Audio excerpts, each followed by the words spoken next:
Today we are talking to Bronwyn Nash of Magic Roundabout Coaching. So thank you for your time. I know you're super busy. So before you kind of give us a little idea of the work you do, can you just tell us a little bit more about your kind of background and kind of perhaps how you ended up in this career? Yeah, sure. So my background, I left education after doing A levels, didn't go to university, fell into doing kind of office and admin type jobs, and off the back of that fell into doing working in a human resources department, which was the beginning of a 10-year career in human resources and learning and development. Yeah. So there's a pattern here because I tend to kind of fall into things rather than actively pursuing them. Right. And kind of just following my nose, following my instinct. So I really enjoyed a lot of aspects of that career, particularly the opportunity to make a positive, tangible difference to people in the workplace. Was that a kind of big corporate outfit or? It varied. So when I first went into human resources, it was for a startup in financial services, which I was with whilst they got acquired and they sort of started becoming more of an SME. And the next one was a care company delivering care to vulnerable adults in their own homes. Again, it was a small startup that had recently been acquired by a bigger organization and sort of becoming part of that bigger picture. And I ended up working for a big global financial services organization out of London. Okay. So there was, yeah, I saw it from lots of different angles, and got myself qualified and did all the things that I felt I should be doing. So kind of worked my way up in the career, got more senior, got more money, got more responsibility, got more stuff, More just stress. did all those things that, got more stress. Did all the things that I felt like I should be doing to build my career. And I got to a point where I just had to acknowledge that I was not feeling fulfilled and happy and rewarded, and that something was fundamentally wrong. And Was there I was there went. a kind of a single thing that was a catalyst for that, or was it just kind of gradually sneak up on you? It was a gradual sneak up, and Right. it was a gradual sneak up, and it was also my my approach at the time of not understanding it, so I was ignoring it and just hoping things would get better. So it was a classic, I'm going to keep on doing what I've always done, but expect a different result Yeah. and just hope that would happen. Um, and obviously it didn't. So I ended up kind of ignoring it, feeling worse and worse and worse, and ended up in a bit of a burnout situation, which I worked my way through, and I went back to work and did another year. But it became clear that I hadn't made fundamental enough changes in order to get a different result. Yeah. And I decided I needed to work with a coach to help me to figure out, because I was super clear on all the things I didn't like about my work-life balance and the things that were there in my work-life balance. Really clear about what I didn't like and what I didn't want, but I didn't have the clarity I needed about what I did want in Mm. order to be able to move forward. And did you So know I was about the kind? So did you know about the kind of the world of coaching and that Not existed? really. No. Only from a corporate sense. Right. So obviously I'd been involved with and I'd been exposed to corporate type coaching, leadership coaching, coaching of employees, the sort of coaching that I did as a HR and learning and development professional in terms of, helping people to fulfill their potential. I Mm. didn't really know that if whether you could even get that by just hiring it for yourself. Right. So I started doing Google searches, and I immediately became distracted by information about training as a coach. Okay.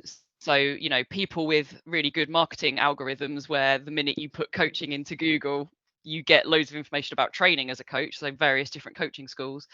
And I got distracted by that and started looking into that. And there was so much about that that resonated with me. I decided that rather than hire my own coach and have maybe 6 sessions and maybe make some progress forward on a particular challenge, Mm. I would train as a coach. I would receive many more hours of coaching myself, but I would also learn a lot about me and how I work and what makes me tick and my values and beliefs and, you know, psychology and all those kind of stuff. And I'd come away with a set of skills and experience that I could apply to my current career or any career that involved working with people. Right. I Okay. certainly didn't know that I wanted to be a coach. No idea what I wanted to do next, except I just didn't want to be where I was. So I was kind of the perfect coaching client, really, or a very typical coaching client, because I was really clear about what I didn't want, but I didn't know what I did want, so I couldn't move Right. forward. So I was stuck. Yeah. And I'd been through this loop of trying to figure it out for myself and not being able to make significant enough changes. So really needing somebody else to help me to see things that I wasn't seeing. So I started doing my training with the Animas Centre for Coaching. I was still doing my job full time, so I was training evenings, weekends, practicing and doing all my studying, and that helped me to figure out a lot about who I was and what was important to me, and you know, it also gave me that combined with a very, very significant book that I came across All right. helped to give me the courage to um, actually say, I'm going to leave my job. Okay. Wow. And I'm going to leave my career. I'm going to take myself out of that environment, which is making me feel, which is giving me an experience that I fundamentally don't want and don't like and feel sick about, you know, returning to. Mm. I'm going to take myself out of that environment so that I then have the opportunity to be able to figure out what it is that I do want, because I don't think I'm going to be able to do that whilst I'm in this environment. And what Um, was the book?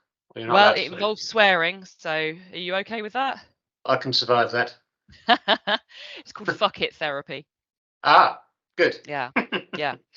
It's by a guy called John C. Parkin, Right. and I read that, and it's basically a book about how we get caught up in um, mental and psychological prisons of our own making that we then believe are true and Okay. fact. And it's a bit like that famous picture of a horse that's tied to a plastic chair and thinks that it can't move. Right. You know, Yeah. it's that kind of thing. You know, you believe that these prisons exist and therefore they're true for you, but they don't need to be true for you. Yeah. Yeah. So the book was all about that, and then doing the course as well as kind of reading that book really was the catalyst for me to have the courage to make the change. I still didn't know what. Was there a kind of light bulb moment during the training when you Yeah. thought to yourself, "This is what I want to do"? Well, it was a light bulb moment. I'd finished my training. I hadn't yet qualified. I was on a summer holiday down in Devon. I was sat in my mum's garden in a deck chair, beautiful sunshine, beautiful garden near the sea, and I was thinking about going back to work next week, and it was making me feel sick, like Yeah. literally sick to my stomach. And I just had this moment of clarity of like, why am I choosing? Why do I keep choosing to return to this environment that's making me feel like this? Yeah. You know, this is my life. Why am I choosing to keep doing this when it makes me feel literally sick to my stomach thinking about going back to work? And it suddenly, I would describe that as a paradigm shift, because suddenly I looked at it as like, why am I choosing to do this rather than I've got no choice? Yeah. And I was just like, I'm done, you know. I'm not going to choose to do that anymore. I'm going to choose to do something different. And based on the actual evidence of my life so far, I'm pretty confident I'm going to be all right. Right. Yeah. You know, based on actual evidence rather than made up stories in my head, I'm pretty sure I'm going to be okay. We'll figure it out. But I just really don't want to be there because it's just not a good environment for me. And there was nothing wrong with the company or the organization or anything. It's just the wrong environment for me. And it's the wrong environment for a lot of people. And it's also the right environment for a lot of people that helps them to thrive and flourish. And, you know, so it just wasn't right for me. So that was the moment of clarity, you know, of I went back to work. I went back in on the Monday morning and I asked to have a meeting with my manager and I said, look, I can't be here anymore. And these are all, and it's affecting my mental health and it's affecting my quality of life. And I'm scared about, I don't know what I'm going to do next. And I know I'm doing the right thing, but I'm also terrified because Yeah. I'm stepping into the unknown. And I had such the most honest conversation I'd probably ever had in the workplace Right. environment with a manager. And I think because I was so honest and so raw and vulnerable, they were so supportive. They were like, "We really get it, and we don't want to keep you here. If this is making you sick, then we're going to help you and support you to do what's right for you." So Well, that's brilliant because it, it could yeah, have gone the other way. yeah, yeah, absolutely. So again, it just felt like kind of throwing myself on the mercy of the universe and you know, trusting that whatever happened, I was going to be okay. So I basically had 3 months worth of money to live on to pay the bills and the mortgage and my share of things. Yeah. Um, and I thought I'm going to use that time to figure out what I want to do next, and to give me some kind of focus and structure. During that time, I created my coaching practice, but I created it as a hobby business because I didn't Right. actually know if I wanted to be a coach as my main thing. I didn't know what I wanted to do. I might even return to human resources, but I knew that I wanted to carry on doing it in some shape or form because it brought me a lot of satisfaction and a lot of joy. And I could still do it in evenings and weekends as a side hustle kind of thing. Yeah. Yeah. Um, so I set up my coaching practice, and because it was a hobby business, it took all the pressure off. Right. Yeah. You know, Yeah. I didn't have to create an immediately successful business that paid for the bills and supported me and my family and da da da. It just had to be fun. That was it. It's my Yeah. hobby. So I'm going to create it in a way that's in service to others, but in service to me as well. So I drew my own logo with felt tip pens. I've learned how to build a website from YouTube tutorials, and I decided I was going to coach people in my VW camper van and use that as my coaching space. And Right. and Brilliant. and I was going to use my website as a challenge, almost to put myself out there in the world in a really authentic, honest way, not hiding behind a job title or technical expertise, Yeah. but to really say, Scary. you know, this is who I. Really scary, Yeah. Yeah. Yeah. really scary. Um, but exciting, you know, adventures into the unknown. They're both those things, aren't they? Yeah. They're terrifying and exciting because it's the unknown. um so yeah, basically I created this hobby business. I launched the website. I already was working with some practice clients that had turned into paying clients. I attracted a few more clients. People seemed to respond to what I was doing and what I was offering. I did a few part-time jobs and a few temporary jobs in order to make sure everything was okay financially and keep the pressure off of my coaching practice. Yeah. And after about 9 months, I'd created, you know, by accident almost, a fairly successful part-time coaching practice. Um, and I still have that coaching practice. I've got the same logo. I don't coach in my camper van anymore because he's getting a bit decrepit, but um, and everything's gone online these days. But yeah, I still have that website that I created all those years ago, and that is still my my independent coaching practice. And then since then, I've started working with Animas, which is the school that I trained with. I'm now working with them as a trainer myself. Yeah. So I've been doing that since 2017. In 2018, I qualified as a coach supervisor, so I can support other coaches in their practice. And I also work as an associate coach for an organisation called Sanctus, who support people with their mental health and well-being in the workplace, which is extremely close to my heart because of Right, the okay. experience that I had. So for someone who didn't even know if they wanted to be a coach or get into coaching, I've ended up creating a work life that is completely about coaching. Yeah. But it's also varied. Sometimes I'm coaching clients, sometimes I'm supervising other coaches, sometimes I'm training people who want to become coaches. Some of it's self-employed through my own practice, some of it's associate work. Yeah, so Brilliant. that's kind of how it all happened. So you are what is known as a transformational coach, or transformative coach. Yeah, it's a tricky one, Kevin, that one. How do you describe this thing that we do? It's really hard. So the Just type in of case coaching that I people kind of, trained in. in case people hear that term and they don't really know Yeah, what that means, and how it kind of exactly. Yeah. differs from kind of therapy and counselling, because I think there's a bit of a kind of, there's a crossover certainly, and I think people are sometimes a bit confused about what's what. Yeah. So the answer to that question is on a number of different levels. Right. So the type of coaching that I trained in is called transformative coaching. And what that means is essentially we are we're not just working on the surface with a surface level issue or a surface level goal. That might be the starting point, but what we're doing is we're looking under the surface at what is it that's actually going on under the surface that's creating that experience.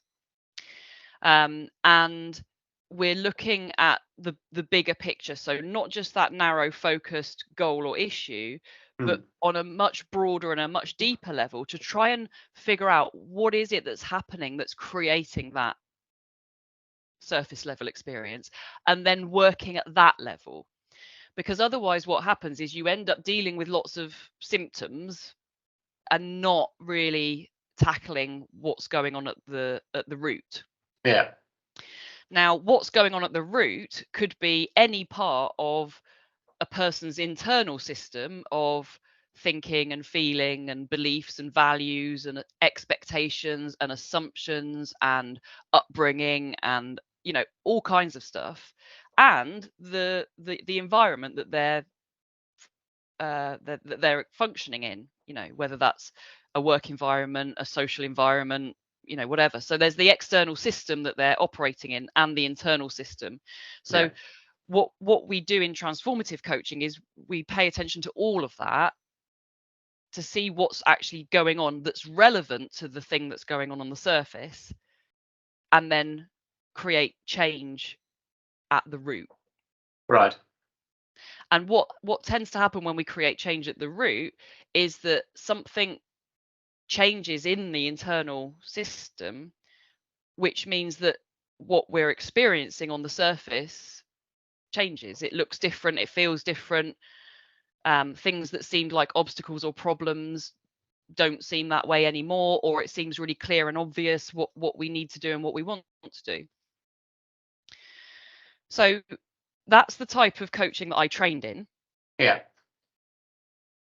Since then, I've also become very interested in the there's two main things that I kind of focus on in my work. One is what's the person's unique internal map of the world, so Right. their unique way of making sense of the world that they're in, their map of the world. Now everybody's map is unique, equally valid, and probably equally flawed.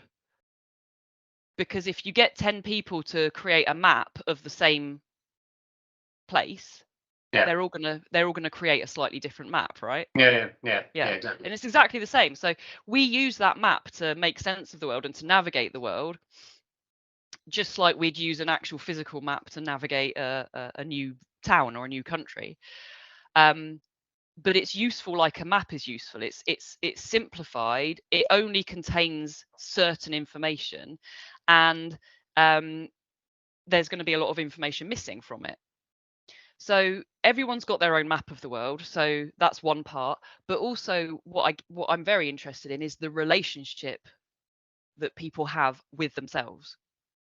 Right. And whether that relationship is a judgmental, critical, attacking, and then as a result feeling I'm not good enough, I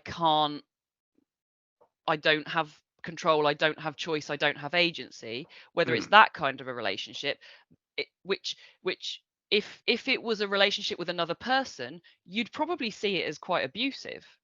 Right. Yeah. Yeah. Like emotionally abusive relationship. Well, so many of us are in that kind of relationship with ourselves. Yeah. So I'm also interested in what difference would it make if this person that's in front of me had a relationship with themselves that was supportive, nurturing, structured, empowering, compassionate, challenging, a real champion of like the kind of relationship that you'd want to have with your best friend. Yeah. So yeah, you're going to call them out if they're being an idiot, but also you're totally there. You've got their back. You're championing them. You love them unconditionally. All that stuff. What if you had a relationship like that with yourself? What difference would that make?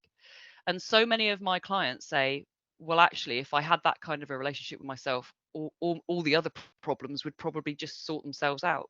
Yeah. Exactly. Yeah. Right. And that's what I mean in my work by transformational coaching is what's going on with your map of the world and what's going on with your relationship with yourself. And it's kind of like I would say it's root foundation work. If you can get those root foundations working right for that person, or if that person can get those root foundations working right for themselves, is probably a more accurate way of saying it, then all the crap that's going on the surface tends to kind of just resolve itself. Yeah. So it's very much about kind of facilitating change. Oh yeah. And moving forward rather than reflecting back. So that's where we come to your question of what's the difference between coaching and therapy and counseling. So there's lots of different types of coaching. Some coaches, like performance type coaches, very goal orientated, very focused on a specific getting from point A to point B. Sometimes that's exactly what a client needs. So there's lots of different types of coaching. The type of coaching that I do is what I've just described. Then you've got what's the difference between coaching, therapy, counseling, consultancy, mentoring, all those other things. So coaching in general is looking at where the client is now and where they would like to be, what they would like to move forward towards, and focusing on that journey from where they would like to be, from where they are now to where they would like to be. So that forward movement, that forward focus, so we're focused on the present and moving forward, that is what makes it quite different to counseling and therapy. Because often counseling and therapy will be focused on unpacking the past for the purpose of understanding how we arrived at the present. Yeah. With coaching, we're interested in the past if it's relevant to what it is that the client wants to have happen moving forward. Yeah. But we're not just going to go exploring and unpacking the past just for the sake of creating understanding. So it's much more purposeful and focused. So there's still a place for what's gone on in the past, because that's part of what is, what we're bringing into the present moment. And often things from the past are what's created the obstacles or barriers that's stopping us from moving forward. But as coaches, we're only going to be looking at stuff from the past if it's relevant to what the client wants to have happen moving forward. Yeah. And then what makes it different from consulting and mentoring is that as coaches, and again, I can't talk for every coach that's out there, because lots of coaches work differently, but for the type of coaching that I'm talking about, as coaches, we don't give advice. So our job is to help our client to access their own expertise. And often that expertise is buried under lots of layers of limiting beliefs or stories or narratives or assumptions or habitual ways of being in their relationship with themselves. If we can start to kind of shift those layers out of the way, we start to access that person's own expertise. Right. And that's the work that that's also the work that we're doing as transformative or transformational coaches. We're helping the client to become the fullest expression of themselves, not who I think they should be. Or so I'm never telling a client what they should be thinking or feeling or doing, and I'm also not judging them for anything that they are thinking or feeling or doing, because ultimately whatever it is, it's going to be completely human, 100% human. Yeah, exactly. So what type of clients are you helping? What kind of issues are you helping? Is it just, presumably a wide variety of things, or? Yeah. So it can what brings people to coaching is really varied. Sometimes it can be that they're approaching a big transition in life. So it might be that they're having a baby or getting married, or they've recently had a baby, or they're retiring, or there's some kind of, they're approaching a threshold into the unknown or into the unfamiliar, or they've just crossed a threshold into the unfamiliar, or they've been pushed they've been shoved across a threshold into the unfamiliar. So if someone's been made redundant, or their relationship's broken down, and it's not been their choice. So helping people to navigate the unfamiliar, that's a big part of what brings people to coaching. People feeling stuck, so they're wanting something different from what they've got, but they're not sure what that is, or they're not sure how to make the changes. But that can manifest itself in lots of different ways. It could be work, it could be a relationship with somebody, it could be an internal feeling, so imposter syndrome, perfectionism, those kind of things bring people to coaching. But those are the things that are showing up on the surface, and then what we do is start to go, okay, so what's going on under the surface that's creating that? And the things under the surface can presumably manifest themselves in multiple different ways, depending on the people. It's fascinating. So if you now kind of knowing what you know now, and doing what you're doing, if you weren't doing this job, what do you think you would be doing or like to be doing?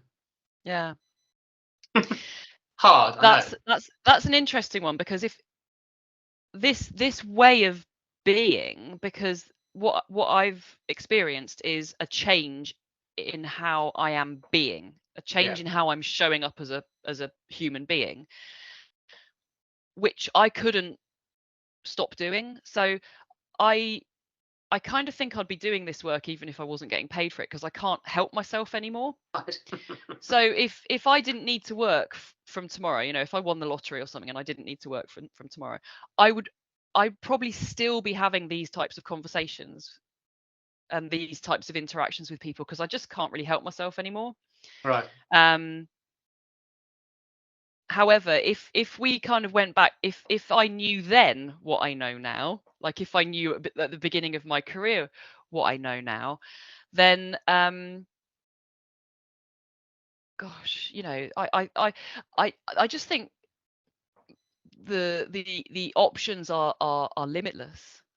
Because when I was young, when I was leaving school, if I'd had the kind of support to access my own expertise and have the kind of relationship with myself that I have now, Mm.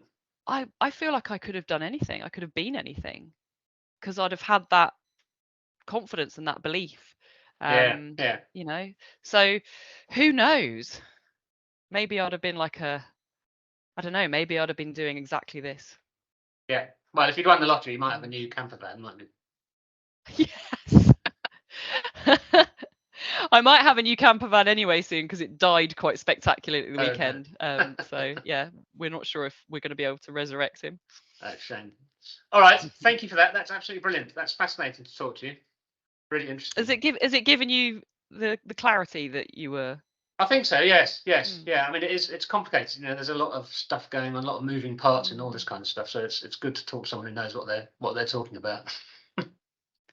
What I would say to anyone who's thinking of looking for a coach is be aware that there are lots of different styles of work being done under the banner of coaching. So just because someone calls themselves a coach doesn't mean that they're going to work in a specific way.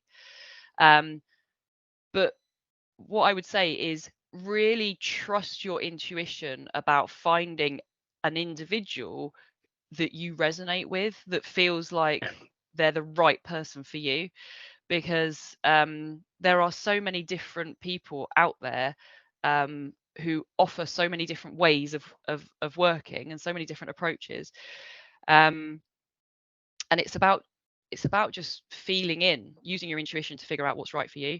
And I would say that a good coach, even if coaching turns out to be not the right fit for you, even having a conversation with a good coach is going to help you to figure that out and to figure out what might be more useful to look at instead.